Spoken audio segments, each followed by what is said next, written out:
നവരാത്രിയുടെ 8ാം നാൾ. ഇന്ന് നവദുർഗാ ഭാവങ്ങളിൽ 8ാമത്തെ ഭാവമായ മഹാഗൗരിയെയാണ് ഭക്തര് ആരാധിക്കുന്നത്. മഹാഗൗരി എന്ന നാമധേയത്തിനർത്ഥം വെളുത്ത ശരീരത്തോടു കൂടിയവൾ അല്ലെങ്കിൽ വെളുത്തവൾ എന്നൊക്കെയാണ്. ഇങ്ങനെയുള്ള ദേവിയെ ബാലിക, അതായത് ഒരു 8 വയസ്സ് പ്രായമുള്ള ബാലികാ ഭാവത്തിലാണ് ആരാധിക്കപ്പെടുന്നത്. അമ്മ ചന്ദ്രമണ്ഡലത്തിന്റെയും രാഹുമണ്ഡലത്തിന്റെയും നിയന്ത്രിക്കുന്ന ദേവതയായിട്ടാണ് കണക്കാക്കപ്പെടുന്നത്.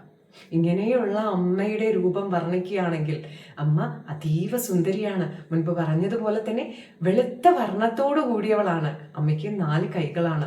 അതിൽ വലത് കൈയില് ത്രിശൂലവും അഭയമുദ്രയുമാണെങ്കിൽ ഇടത് കൈയില് ഢമരുവും ഭരതമുദ്രയുമായിട്ടാണ് അമ്മയെ ചിത്രീകരിക്കുന്നത്.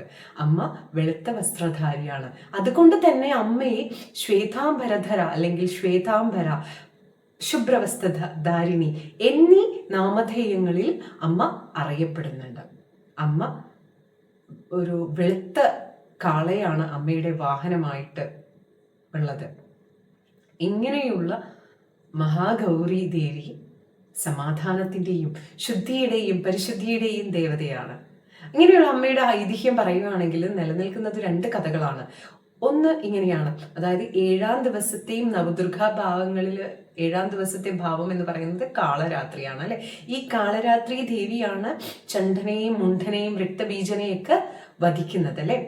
ആ ഒരു സമയത്ത് ബ്രഹ്മദേവന്റെ നിർദ്ദേശപ്രകാരം പരമശിവൻ അഥവാ മഹാദേവൻ കാളി എന്ന് വിളിച്ച് ദേവിയെ കളിയാക്കുകയുണ്ടായി, ചർമ്മ സംബന്ധമായി കളിയാക്കുകയുണ്ടായി.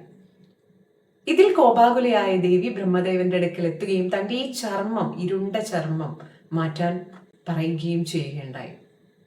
അത് പ്രകാരം ബ്രഹ്മദേവൻ അമ്മയ്ക്ക് ഒരു ഉപദേശം നൽകി. അതായത് മാനസരോവറിൽ പോയി സ്നാനം ചെയ്യുകയാണ് എങ്കിൽ അമ്മയുടെ ഈ ഒരു ഇരുണ്ട ചർമ്മം ഇല്ലാതാവുന്നതാണെന്ന്. അങ്ങനെ അമ്മ മാനസരോവറിൽ സ്നാനം ചെയ്യുകയും അമ്മയുടെ ശരീരത്തിൽ നിന്ന് ഈ ഇരുണ്ട ചർമ്മം അഴിഞ്ഞു പോവുകയും ചെയ്തു. വീണ്ടും പാർവതീ ദേവി വെളുത്ത വർണ്ണത്തോടു കൂടിയ മഹാഗൗരിയായി. അങ്ങനെ രൂപാന്തരപ്പെട്ട ദേവി കൗശികി എന്നും അറിയപ്പെടുന്നുണ്ട്. ആ ദേവി ഭാവം, കൗശികി ഭാവമാണ് ശുംഭനെയും നിശുംഭനെയും വധിച്ചത് എന്നൊരു കഥയും നിലനിൽപ്പുണ്ട്. അതായത് അവർക്ക് ലഭിച്ച വരം ഇങ്ങനെയാണ്: ഒരു ദേവനോ അസുരനോ അല്ലെങ്കിൽ ഒരു പുരുഷൻ ഞങ്ങളെ വധിക്കാൻ പാടുള്ളതല്ല. ഈ ഒരു വരമാണ് അവര് ബ്രഹ്മദേവനിൽ നിന്ന് നേടിയെടുത്തിട്ടുള്ളത്. ആ വരം ഇവിടെ ഇല്ലാതാവുകയാണ്. കൗശികി ദേവി ഒരു ദേവിയാണ് അല്ലെ. അപ്പം അവരെ തീർച്ചയായിട്ടും ഇല്ലാതാക്കാൻ സാധിക്കുന്നതാണ് എന്നൊരു കഥയാണ് നിലവിലുള്ളത്. മറ്റൊരെണ്ണം ഇങ്ങനെയാണ്. നമ്മൾക്കറിയാം നവരാത്രിയുടെ 2ാം ഭാവമായ ബ്രഹ്മചാരിണി ദേവി അല്ലെ. മഹാദേവനെ വിവാഹം കഴിക്കുന്നതിനായി അതികഠിനമായ തപസ് അനുഷ്ഠിച്ച ദേവി ഭാവമാണ് ബ്രഹ്മചാരിണി. അതിൽ പ്രസന്നനായിട്ടാണ് ഭഗവാൻ ദേവിക്ക് മുന്നിൽ പ്രത്യക്ഷനാകുന്നത്. അങ്ങനെയുള്ള ബ്രഹ്മചാരിണി ദേവിയുടെ മുന്നിൽ പ്രത്യക്ഷനായ ഭഗവാൻ കാണുന്നത്, ദേവിയുടെ ഭാവം എന്ന് പറയുന്നത് അത്രയും കാലം പൊടിയും ഒക്കെ പിടിച്ച ഒരു വൃദ്ധ രൂപത്തിലായിരുന്നു ഭഗവാൻ കാണുന്നത്. വളരെ വിഷമം തോന്നി ഭഗവാന് ദേവിയുടെ ആ രൂപത്തില്. അങ്ങനെ ഭഗവാൻ ദേവിയുടെ ദേഹത്തേക്ക് ഗംഗാതീർത്ഥം ഒഴിക്കുകയും ദേവി പഴയ പാർവതീ ദേവി, അതായത് അതീവ സുന്ദരിയായ പാർവതീ ദേവിയായിട്ട് മാറുകയും മഹാഗൗരി എന്ന രൂപത്തിലേക്ക് മാറുകയും ചെയ്തു എന്നതാണ് 2ാമത്തെ ഐതിഹ്യം.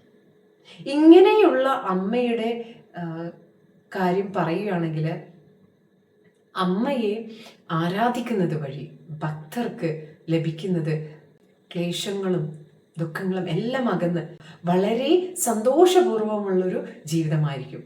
കാലത്തെ നിലക്ക് നിർത്താൻ കെൽപ്പുള്ള കാലകേയനെ വരെ വധിക്കാൻ നിയോഗിക്കപ്പെട്ട അവതാരമായ ജന്മമെടുത്തിട്ടുള്ള ആ ഒരു ദേവിക്ക് ശക്തി കൂടും. മഹാഗൗരി തൻ്റെ ഗ്രന്ഥങ്ങളും ആയുധങ്ങളൊക്കെ യുദ്ധത്തിന് പോകുന്നതിന് മുൻപ് വിനായക സമക്ഷം ഏൽപ്പിക്കുകയും ഈ സമയം അത്രയും തൻ്റെ ആയുധങ്ങളും ഗ്രന്ഥങ്ങളും ദേവിയുടെ ഈ ഒരു ഗ്രന്ഥങ്ങളോടൊപ്പം വെച്ച് പൂജിക്കുകയും ചെയ്യപ്പെട്ടു എന്നാണ് പറയപ്പെടുന്നത്.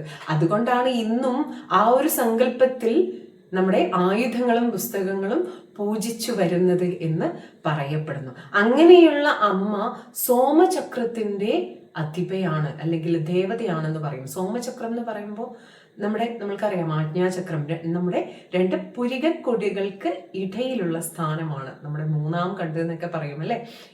ആ ആജ്ഞാചക്രത്തിന് മുകളിലായി നമ്മുടെ നെറ്റിയുടെ മധ്യഭാഗത്തായിട്ടാണ് സോമചക്രം. അവിടെ വസിക്കുന്ന ദേവതയാണ് മഹാഗൗരി എന്നാണ് പറയപ്പെടുന്നത്.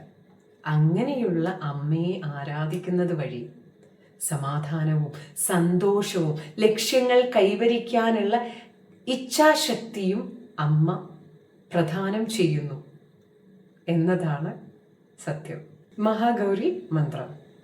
ശ്വേതേ വൃക്ഷേ സമാരൂഢാ ശ്വേതാംബരധര സൂചിഃ മഹാഗൗരി ശുഭം ദദ്യാത് മഹാദേവാ പ്രമോദതാ.